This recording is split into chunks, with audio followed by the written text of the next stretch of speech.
Hi guys, so for today's lesson we're going to be dealing with quartiles and outliers. So first up, what do I mean by the word quartiles? So the quartiles are four values which mark the quarters of a data set. So this word quartile refers to the word quarter, they're similar. So the quarters of the data set are pretty much the 25%, the 50%, 75% and 100% marks of your data set. So in other words, what you need to do is you need to order your data set from smallest to biggest. You can see the 50% mark because that's literally the same as your median. That's the same as quartile 2. So your median in this case is 46.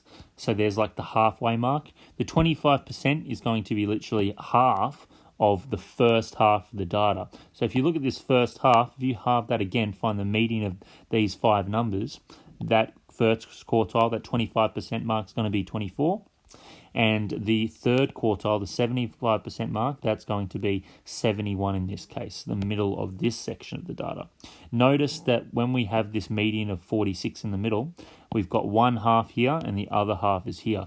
This 46 is smack bang in the middle by itself. It doesn't lie in the first half or second half.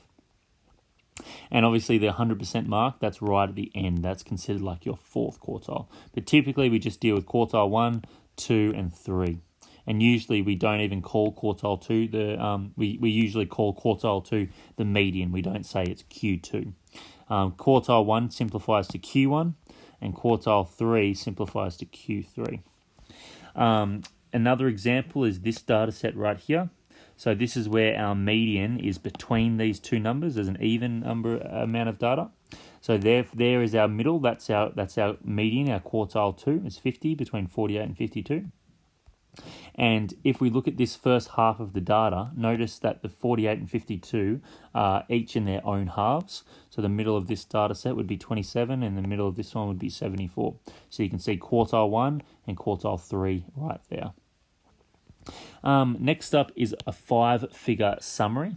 So it's a list of 5 numbers that summarize a data set. So it's literally a list of 5 different numbers that change depending on your data set.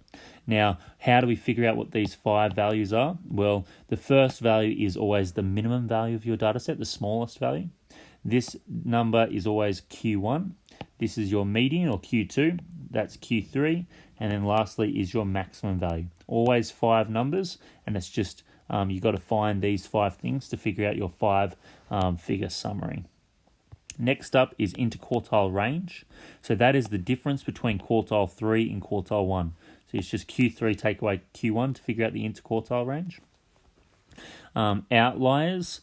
An outlier are data values that are significantly outside the vicinity of the rest of the data. So pretty much just data entries that are well away from the rest of the data set. So note, a data value is far enough away from the data vicinity if it is either less than this value here, which I'm circling, or more than this one. So these are kind of like formulas to figure out whether there are any outliers. So you need to know your Q1, you need to know your IQR. So it's really important to be able to, you're going to be calculating interquartile range a lot because it's very helpful for your outliers. So let's do some example questions. So let's consider this following data set. I look at that straight away and I think that's in order from smallest to biggest, which is really helpful because we don't have to do the ordering ourselves. So determine the 5-figure summary.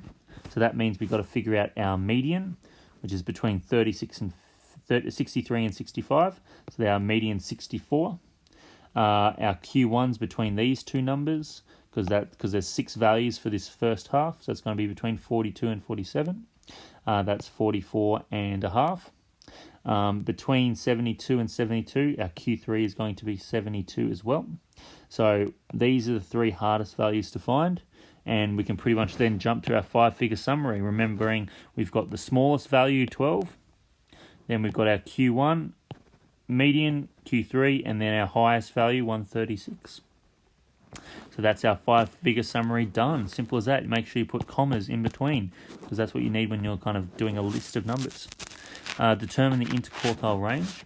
So that's going to be this Q3 right here. Take away this Q1. So 72 take away 44.5. That gives us an interquartile range of 27.5. Question C, do any outliers exist in the data set? If so, which data entries are the outliers? So with this sort of question, you need to be thinking to yourself, do we have any data entries in our data set which are less than that number there? So it's really important that we need numbers which are less than it. This is the one which you need to be less than because it's got things like takeaway and you're dealing with Q1. So we're dealing with sort of the lower sort of values to see if anything's really, if any values are too low for the data set. So if we deal with this formula here, our Q1 is 44.5, so that changes to that. Minus 1.5 times, so I'm going to put minus 1.5 times. And our IQR, we figured out, was 27.5, and that equals 3.25. So literally, we need some sort of value in our data set to be lower than 3.25. Because if we have a look at our data set, there's literally nothing lower than 3.25, so therefore we haven't found any outliers so far. So no outliers so far, and nothing is less than 3.25. Then we got to check to see if there's any numbers which are too big. That means more than this one if they're too big.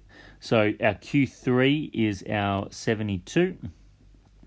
And then we've got plus 1.5 times. So we've got plus 1.5 times, and our IQR is still 27.5. That gives us a value of 113.25. Are there any data entries which are larger than this number?